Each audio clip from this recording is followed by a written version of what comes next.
Hello and welcome to SatTV Week, the news programme for the international satellite industry. This week, Helen Jameson talks to Doron Elinav of Gilat Satellite Networks.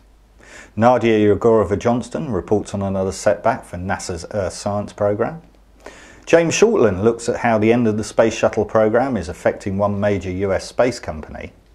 And Tricia Jones has all the launch news. But first, here's Carrie-Anne with the news headlines. Sea Launch, the sea platform-based launch operator that emerged from Chapter 11 reorganisation late last year, expects to return to operations later in 2011, with around 4+ missions per year. The company has just entered into a framework understanding regarding possible cooperation on future launches of SES satellites. Under the agreement, Sea Launch has agreed to provide SES with detailed technical information regarding its launch vehicle system on a regular basis.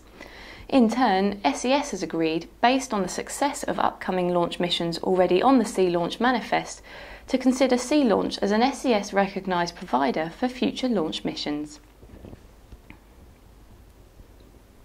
Mitsubishi Electric has been awarded a turnkey contract to deliver the Turksat 4A and 4B satellites.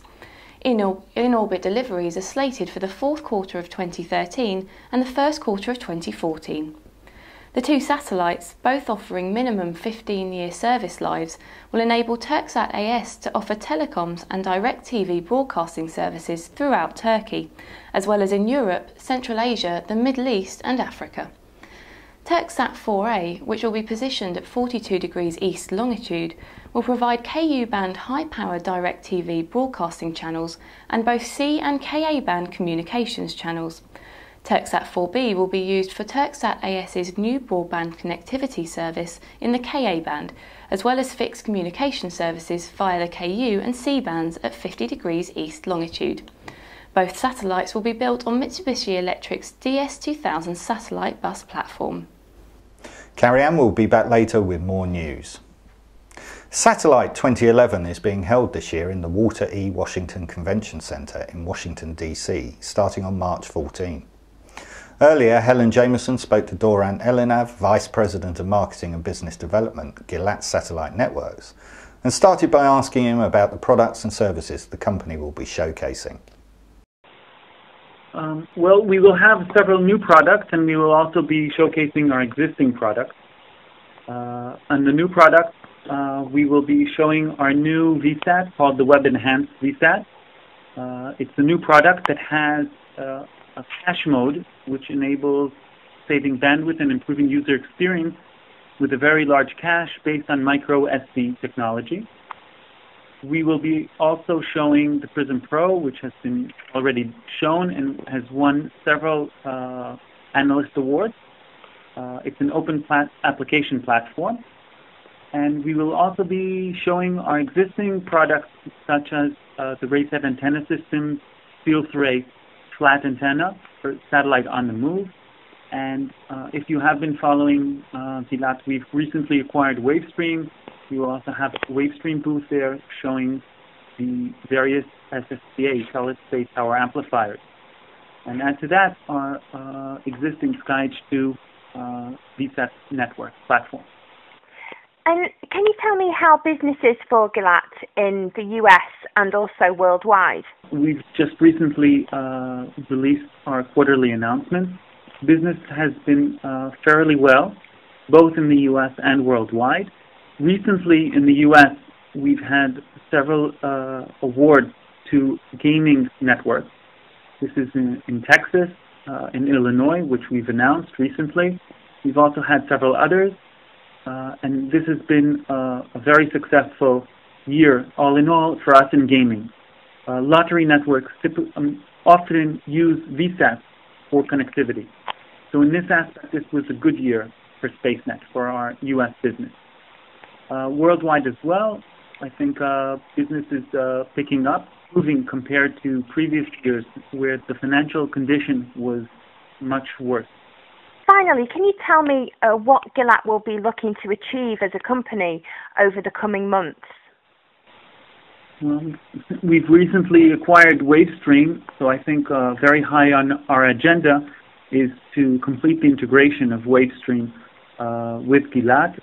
We will be maintaining Wavestream as a separate company, but in the worldwide, we would like to leverage our international presence and to help sell and find synergies between Wavestream products and our broad reach and sales offices worldwide.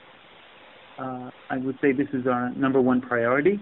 And again, we're launching several products, and I think we want to see how these products reach the customers and have marketing success. Doron, thanks very much indeed.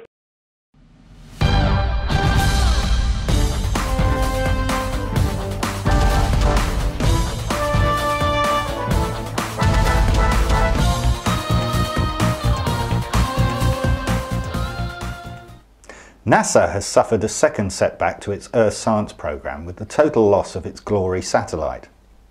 2 years ago, the agency lost its orbiting carbon observatory mission in a similar way, as Nadia Rigorova-Johnston now reports. NASA's Glory mission sadly ended last Friday after the spacecraft failed to reach orbit following its launch from Vandenberg Air Force Base in California. The Orbital Sciences Corporation's Taurus XL rocket's payload fairing, a clamshell mechanism that encases the satellite as it travels through the atmosphere, failed to separate. This follows the failure of the previous Taurus XL rocket in 2009, also carrying a NASA satellite, the Orbiting Carbon Observatory mission. That failure was also due to a fairing separation problem. NASA's Orbiting Carbon Observatory Mishap Investigation Board reviewed launch data and the fairing separation system design and developed a corrective action plan. The plan was implemented by Orbital, who have now convened another failure investigation board that will include representatives from the company and NASA to determine the cause of the launch failure. On a positive note, the company believes that it is likely that sufficient data was gathered to be able to determine the cause of the fairing failure. Orbital developed the ground-launched Taurus XL vehicle to provide a reliable and cost-effective means of launching satellites weighing up to approximately 3,000 pounds into low Earth orbit. The Glory mission was the 9th flight of the Taurus rocket program, which has now suffered 3 failures. The Taurus rocket incorporates advanced structural and avionics technology proven on the company's Pegasus rocket and other operational launch systems. It is also designed for easy transportability and austere site operations, offering customers rapid response launches from a wide range of locations. The Taurus rocket has also earned NASA's Launch Vehicle Reliability Certification, enabling the space agency to launch satellites of high value and importance aboard the launch vehicle. Orbital's other rocket that supports NASA missions is the air-launched Pegasus space launch vehicle, which along with the Delta II and Atlas V rockets are the only launchers to have earned that distinction.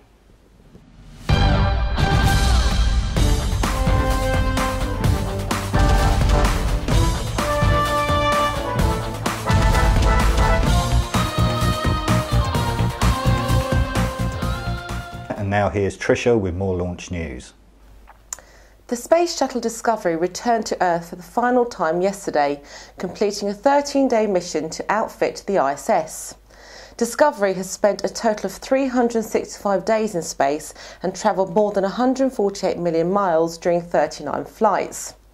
It launched on its first mission on August 30th, 1984. The second payload for Arianespace's next Ariane 5 mission has arrived at the spaceport in French Guiana as preparations continue for the heavy lift flight planned on March the 29th. Built by Orbital Sciences Corporation, the Intelsat New Dawn communications relay platform is to provide voice, wireless backhaul, internet and media application services for the joint venture of Intelsat and a South African investor group led by Convergence Partners. The Sriharikota launch of India's highly successful Polar Satellite Launch Vehicle has been postponed until next month.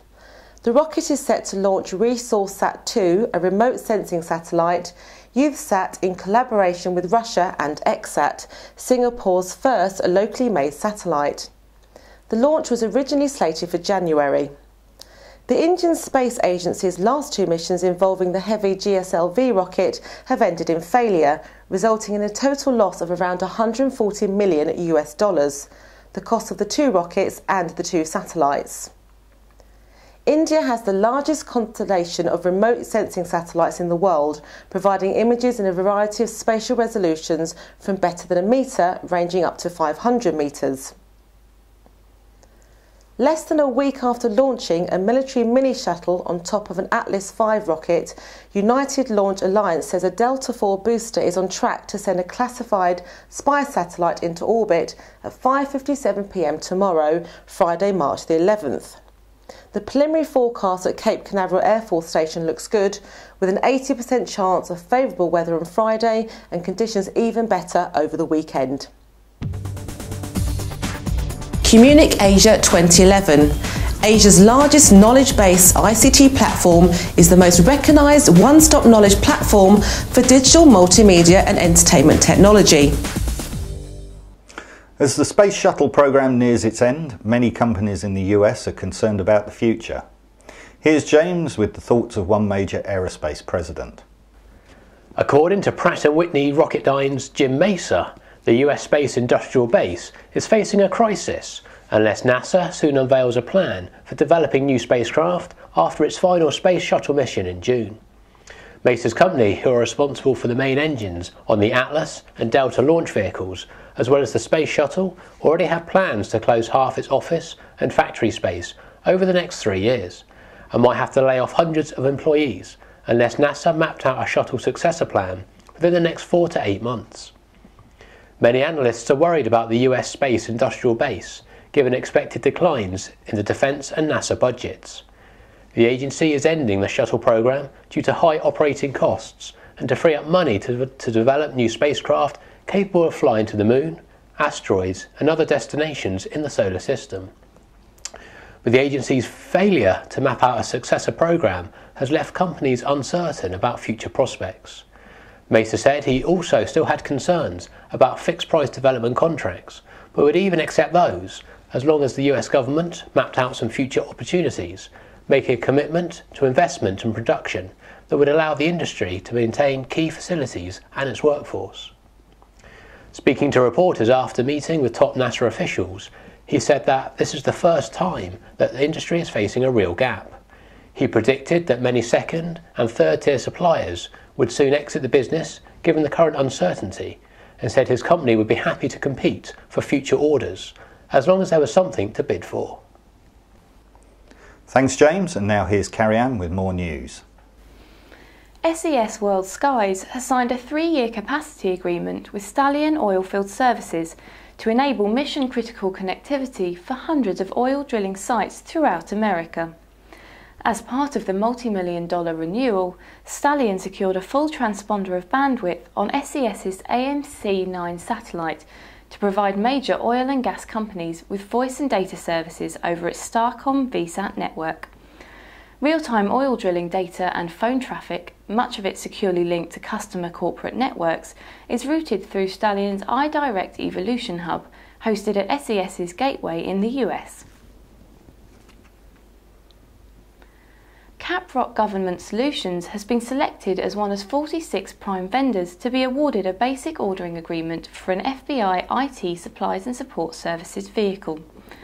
The prime vendors will be involved in an 8-year contract, including 1 base year and 7 option years, which has a ceiling value of $30 billion, covering a wide range of IT equipment and services required by the FBI.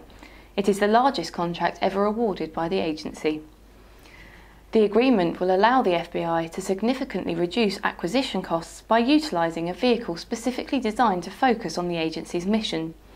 All departments within the FBI and all organisations within the Department of Justice are authorised to use the vehicle to access the services and products offered within the scope of the agreement. Thanks Carrie-Anne. And one final item of news, Codan is moving towards a US-centric operation for its satellite communications business, which comprises both Codan and Locus Microwave branded products. Donald McGurk, CEO and MD of Codan Limited, said that a key part of the plan revolves around business unit leadership, and in particular the appointment of US-based Bob Carpenter to the position of Divisional President to lead Codan Satcom. And that's all for this week. Thank you for watching.